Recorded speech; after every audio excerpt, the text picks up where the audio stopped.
Hey everybody, thank you for stopping by the Ratchetdavo YouTube channel and now the new Ratchetdavo Podcast, which is on SoundCloud, and right now I'm working on releasing it to other social media platforms such as Apple Podcasts, Spotify Podcasts, and so on. This podcast will not have any video on it and it will be audio only, which I was thinking might be better for those who are coming from YouTube and want to listen to the podcast without watching a video. I'm going to overlay some pictures on top of the podcast so that for people that do want to watch and see what vehicles I'm talking about at certain times, they can do that. But besides that, it's just going to be audio. So sit back and enjoy the podcast. And don't forget that they come out every Wednesday, and I'm putting out 2 videos a week on the Ratchetdavo YouTube channel. Thanks for watching. Thanks for listening. See you in the next episode. Welcome to the Ratchetdavo Podcast, episode 2. I'm David from the Ratchetdavo YouTube channel. You can find me there on YouTube and also on Instagram. And today, I figured, since this is the first podcast of 2020, I'd kind of do a year in review for myself and then some automotive year in reviews here. So, I was going to start with me and my year in review and kind of what that looked like and a couple vehicles that I had for 2020. I started out 2020 with a 91 Honda Civic. It was an EF sedan. It was gold. It was gross. It was ugly. And that car, it was a 5-speed, slow, had an exhaust leak. Suspension was terrible. It's a 1991 Honda. Okay, that's what I'm really trying to say. But that was traded for a 94 Dodge Ram that I had. And before that, I had my 370 before it broke. And I'll be doing a YouTube video on that in the next week or so. But that little Honda did the trick for a little while, and I made a profit. Technically, made a profit on it. Not really. I think I pretty much broke even after trading it. I traded it for the Ram, the 94 Dodge Ram, and then I sold the Honda for like, I think $800, $900, something like that. But yeah, it was ugly, and I tried to put these black wheels on them, and they just were not, the wheels were not balanced, or they weren't hub centric, something like that. So when I put it on, there was just massive vibration. So I knew there's something wrong with those wheels. So I ended up selling the wheels and tires, and then I just sold the car entirely. And then I moved on to a Toyota Tundra. I believe it was a 1997 Toyota Tundra, and it was green and had some chrome wheels on it, some big chrome wheels, and a bunch of chrome accents on it. And I can't say that that's my taste. I'm not really a chrome kind of guy, but I had that one. It had the 5.7 in it. It was the it wasn't the quad cab. It was just kind of the extended cab.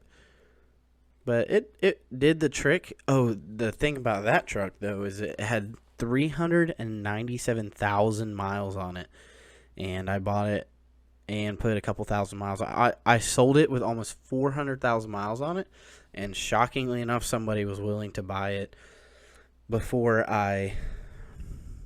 And that was probably one of the most stressful weekends, because I went up to our local dealership in Winder, and I looked at a 2019 Ram 1500 that I really liked, and I ended up buying it on the lot, and I wrote a check with the anticipation that I'd sell the Tundra, but I had not yet. So long story short, I ended up selling the Tundra for the price I wanted for it, and then, of course, I already had the Ram.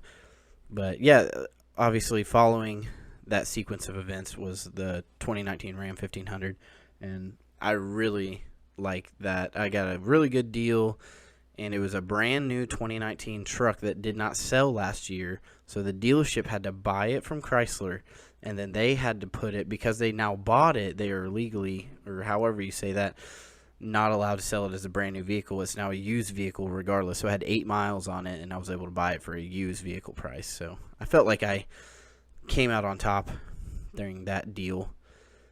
But I did change the wheels on the Tundra before I sold it. I got some OEM 2015 Tundra wheels that had the black covers. They looked really good, and ended up making that happen. All the while, I had the 2017 Yamaha FZ09 motorcycle, and that bike was really fun, but the problem was that I was financing it, and I knew that bike was just not going to be, that wasn't, I was making payments on it. I was looking at how much I was paying versus the interest that I had on that motorcycle, and it was a money pit. I was just looking at this bike, and I was like, I hate it. I love riding it, but I hate it because I'm making payments on this, and the interest is so high that when I make payments on it, nothing happens. It's like I make a payment, and it doesn't even exist because of the interest. So I ended up finding a buyer for that came up from Jacksonville, Florida, and bought that, and I was able to get rid of it. I actually just sent the title off to him recently. But super nice guy. He sent me a video of him doing a wheelie on it, so that was pretty cool. Glad that bike is getting well taken care of now. And I also had the 370, the broken 370 project car that I began LS swapping at the beginning of the year, and even bought the motor, even test fitted the motor in the car, and started kind of getting all the accessories and preparing to do a first startup. And honestly, I just looked at the debt that I had, and I decided to sell it because I was like, why? I would rather be debt free first before I try to build a race car again. So that was the decision I decided to make, and I hated it, and I knew that it was going to be a hard decision, but I knew it was a decision that I needed to make. So unfortunately, that is just the way it goes sometimes. I think it's very important, though, as a car enthusiast and someone that's bought and sold several different vehicles, I learned that sometimes you have to take a look at, a lot of people, they just throw money, and some people have the money. But if you don't have the money, I think it's smart to take a look at what is important, and hey, do I want to continue to spend money on this? Or I was looking at this car and saying, hey, I see $4,500 sitting that I could have, and I could have money in savings, and I can pay for these other things and consolidate my debt. So that's what I did. I've done that with projects in the past. Unfortunately, that's exactly the reason I sold my 91 300ZX track car. And I just released, not a couple days ago, a video on that. I did one of those building a car in such and such minutes YouTube videos, and it's doing really well so far. So go take a look at that if you haven't already. But yeah, that pretty much sums up the Civic, which sold, bought the Tundra, sold that, bought the Ram 1500, sold the 370, and sold the motorcycle. So from there, I had someone reach out to me and ask me to work on their Honda Shadows. I did one YouTube video on the Honda Shadow, but I fixed up and kind of restored a Honda Shadow that had 2,500 miles on it to its former glory, rode it for a little bit, and then I just returned it to the owner. And they have a second one, and they're asking me to do the same exact thing I did to the first Shadow to the second one. They said they went up to Honda together and bought brand new Honda Shadows in like 07. And they just let them sit, and the carburetors got all gunked up. So I'm going to fix that one. So I'll probably do a couple videos on that Honda Shadow, but we'll see. It's just kind of content that some of the motorcycle content, just because my roots are cars, I just kind of want to stick true to the car content for the most part. But I will kind of, because I own the Ram 1500 and I don't own a car right now, I'm probably just going to do truck videos and podcasts and a couple different car videos with some car friends just to keep that fresh. So that's pretty cool. So those are the vehicles I've had in and out of my garage and fixed up here and there. So that's been exciting. Right before 2020, I got married and got to drive a Maserati. My brother rented a Maserati. It's the, why is my brain going dead? It's the four-door Ghibli. I'm sorry. That's probably not how you pronounce it, but it's a blacked out Ghibli Sports, the all-wheel drive V6 twin turbo.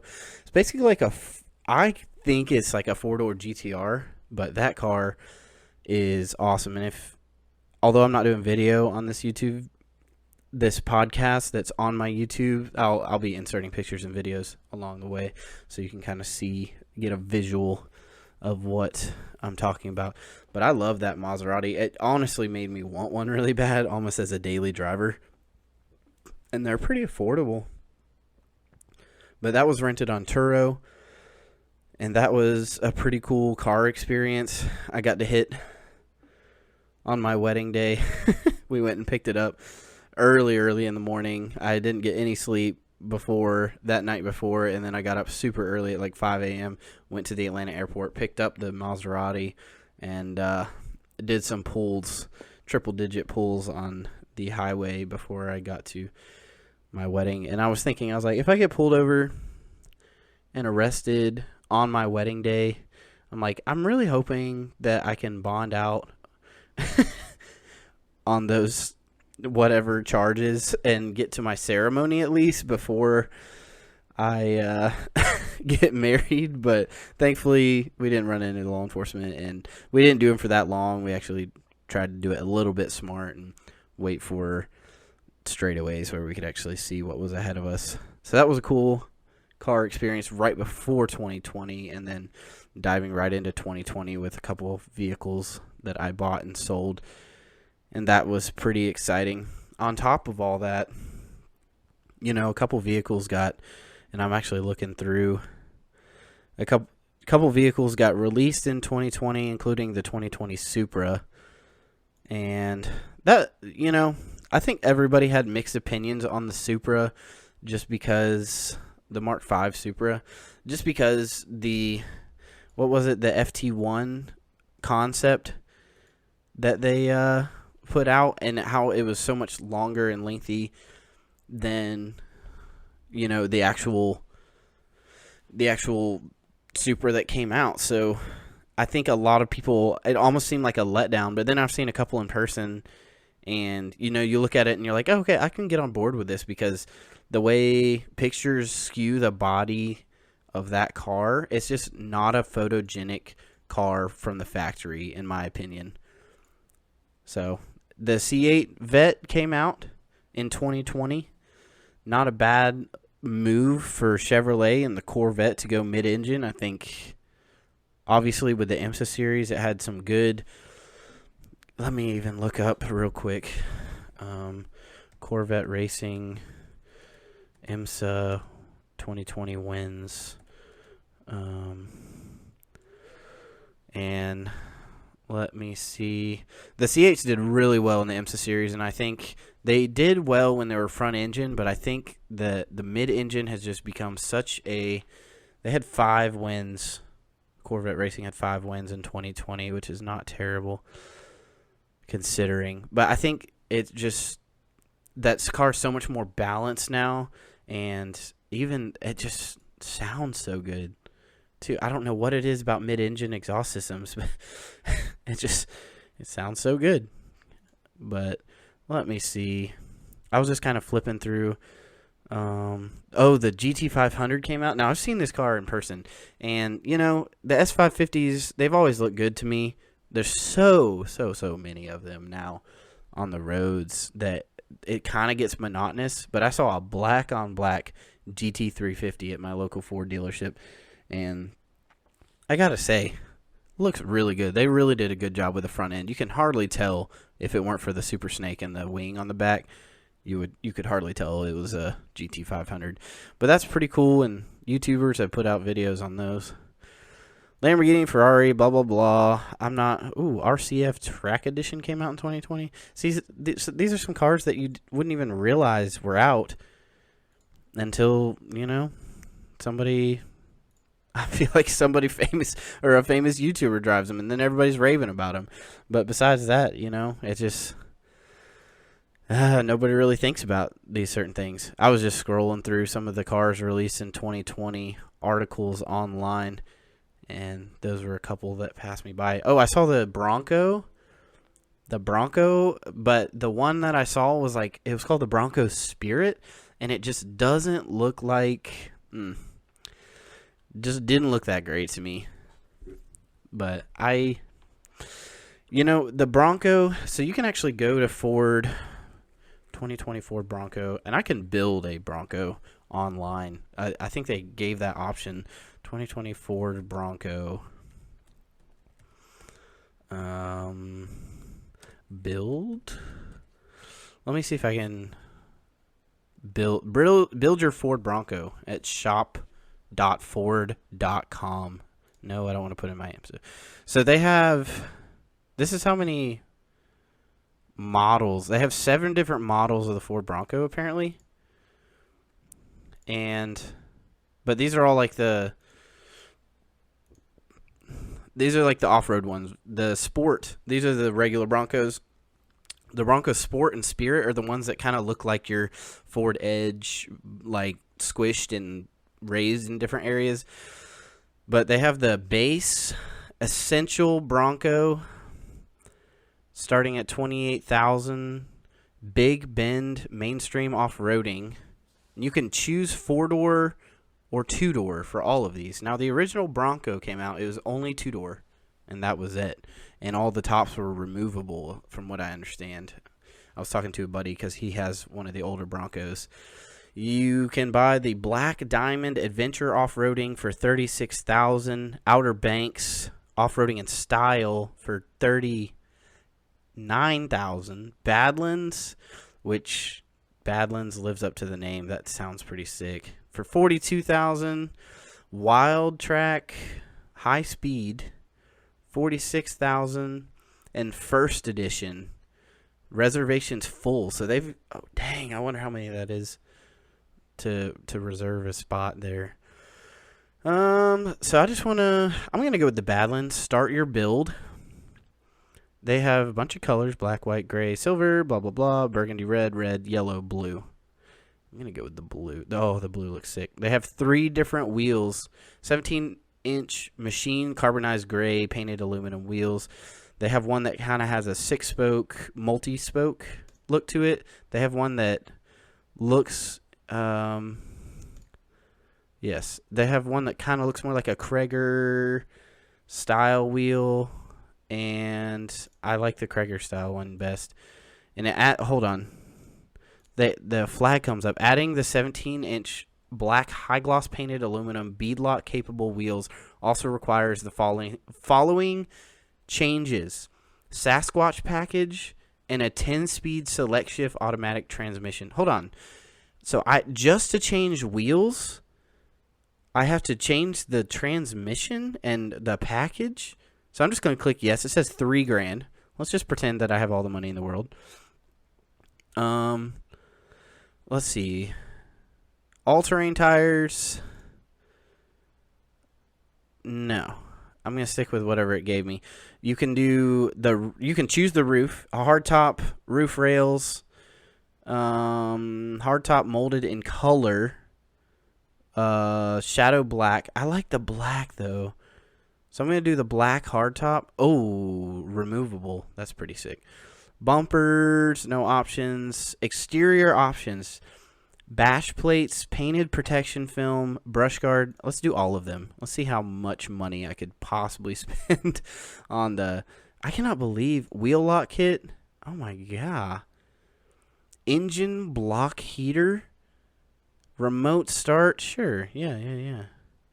Standard package. Yeah. $1,400 remote start. Keyless entry pad.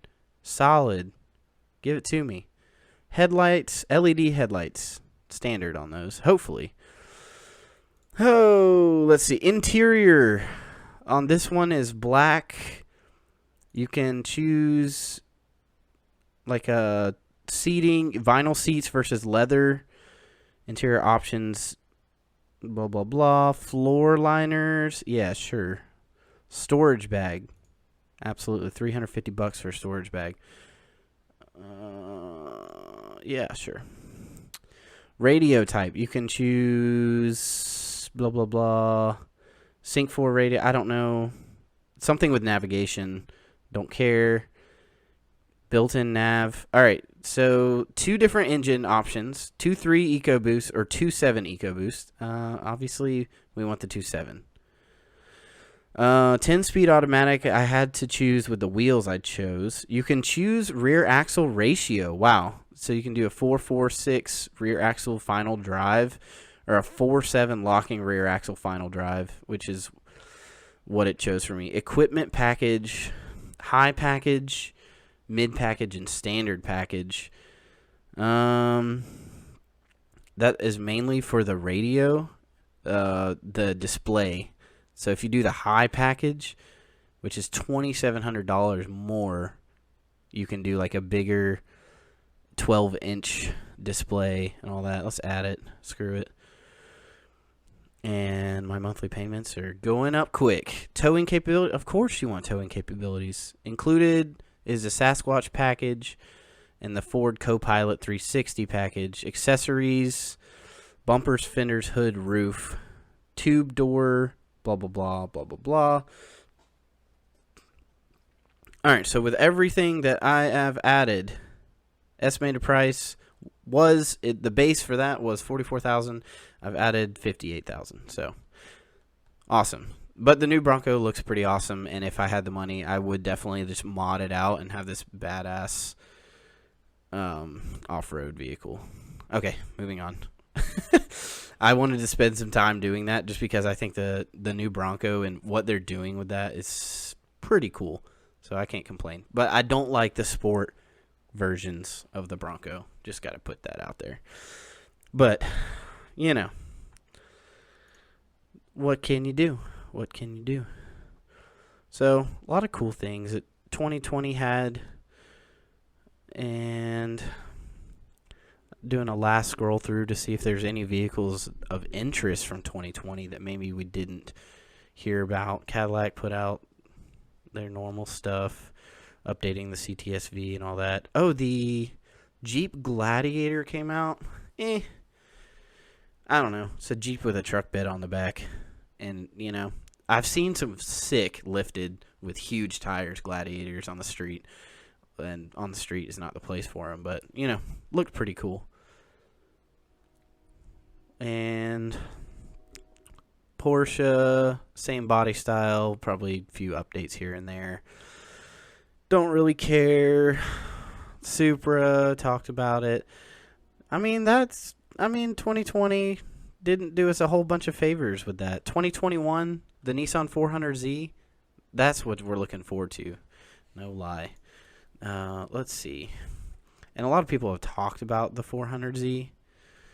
And it's starting to make it float its way around as Nissan kind of gives it to some influencers online. I just think that it's pretty cool. Car and Driver did a little article on the 2021 Nissan 400Z, estimated at $45,000, which is not bad, except for you can get a 370Z Nismo, I think, for that much for sale. Shopping.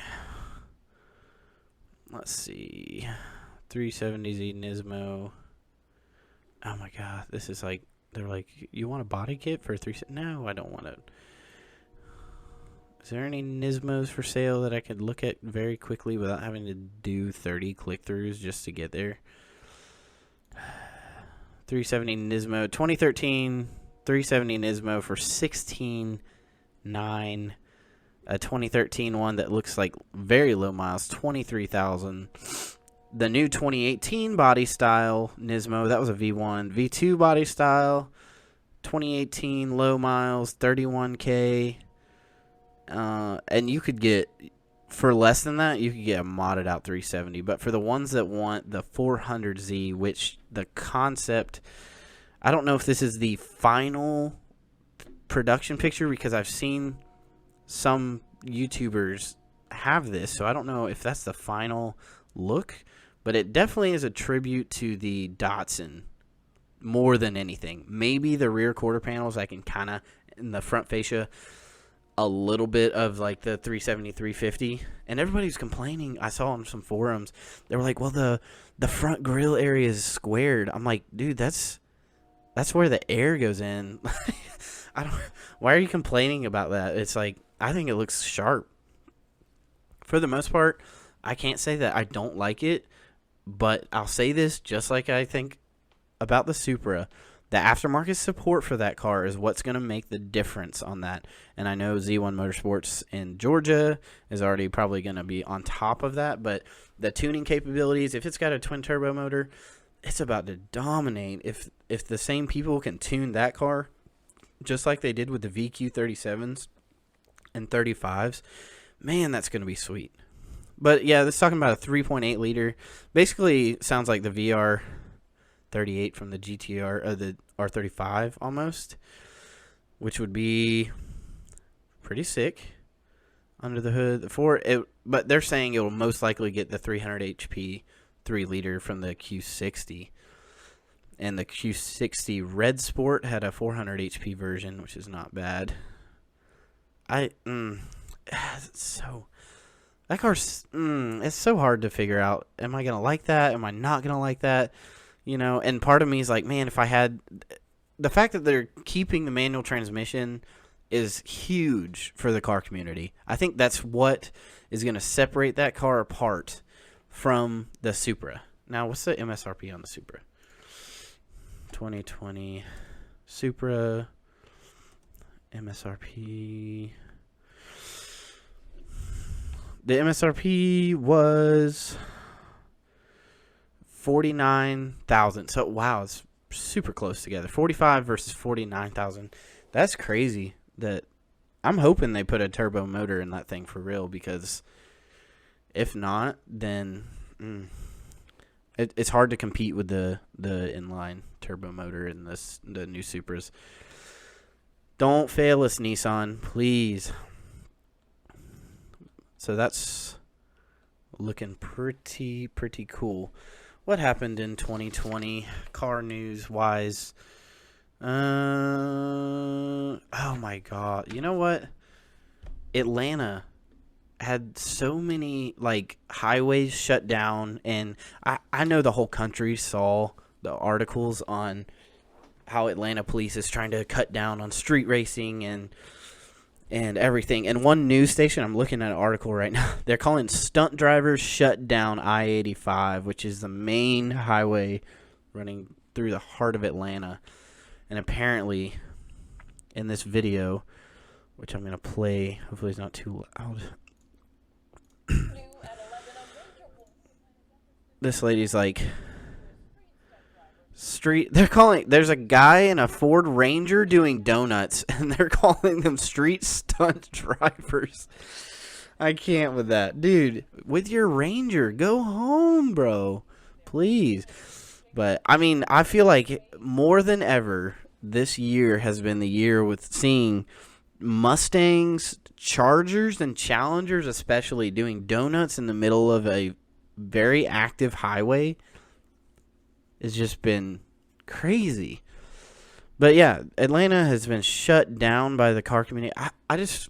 It hurts me to know that the car scene in Atlanta has come to that. Years ago, I was going to, every car meet has somebody in the car scene doing something stupid and getting arrested for reckless driving and so on and so forth. But, I mean, to go out and cause that much attention that really hurts the people that love to come together and just who are passionate about cars versus the people that want to show off their stock 392 Charger that every single person has. I don't know if I've ever seen a larger community of Chargers than in Atlanta. If you go to Caffeine and Octane, you will see like 300 Chargers, all with the hood open. And they've all got, it's 2020. 2021, be better, car community. Be better. It's so unfortunate to see that. But, you know, what can we look forward to in 2021? I don't know. it's so hard to say. I'm looking forward to watching some racing and motorcycle racing, car racing, anything. I just want to see 2021 open up a little bit more so that we can go to more car events. And it was cool. I got to go to a couple car events, but I do plan on making an appearance at more events in 2021, which is now upon us. But my YouTube channel for 2020, if we're doing a year in review, did really well. I'm super happy. If you look at the ratio of how many subscribers I have versus what the views I got, I'm not disappointed. And I think that 2021 will be the year where I can finally get monetized on YouTube, because I don't have 1,000 subscribers, which is the parameters that YouTube has set, is the 1,000 subscribers and 4,000 public watch hours, which I've already exceeded in multitude. But we did over 100,000 views on the YouTube channel in 2020, which for somebody with almost 250 subscribers, I'm going to say that's not terrible. So thankfully it was I would call that a success. Little by little, the hardest part about YouTube when you're starting out and trying to get it figured out after doing it consistently for a couple of years is just being discouraged when you see some videos that don't do well versus there's other videos that do really well that lead your channel down the right way, and then some videos that just kind of crash and burn almost. So it's hard for me to, I don't know. I try to stay encouraged, and I found a lot of content that's been sitting on a hard drive that I've realized that I can make into videos, A, for my memories, and B, just in case anybody really wants to watch on YouTube. But the algorithm on YouTube, it can be difficult, but I know that they want content, and so you just have to push out a ton of content on YouTube, and that can be hard for someone that's full time and YouTubing on the side as a hobby, trying to make it happen. So the podcast is helping, because I've always wanted to just kind of have a talk show and talk about cars and car news and everything in between. But it's been a really cool experience over the last 2 years doing the YouTube, and I cannot complain whatsoever.